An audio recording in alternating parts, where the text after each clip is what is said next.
இன்றைக்கி நம்ம பார்க்க போகிற ரெசிபி ஒரு சிம்பிளான கார சட்னி. ஆனால் சுட சுட இட்லி கூட இந்த சட்னி அல்டிமேட்டாக இருக்கும். செய்யலாமா?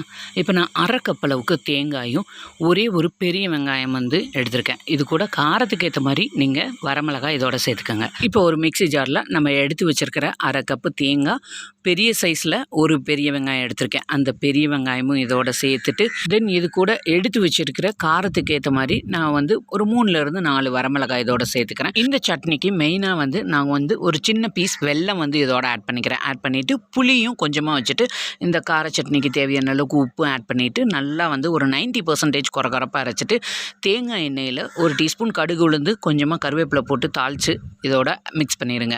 நல்லா சுட சுட இட்லி கூட இந்த சட்னி வச்சு சாப்பிட்டிங்கன்னா சூப்பராக இருக்கும். இது தோசைக்கும் ரொம்ப அருமையாக இருக்கும். கண்டிப்பாக இந்த ரெசிபியை நீங்களும் ட்ரை பண்ணி பாருங்கள். இந்த வீடியோ பிடிச்சிருந்தோன்னா உங்கள் ஃப்ரெண்ட்ஸ் அண்ட் ஃபேமிலிக்கு ஷேர் பண்ணுங்கள். மறக்காமல் நம்ம சேனலை லைக் பண்ணி சப்ஸ்கிரைப் பண்ணிடுங்க.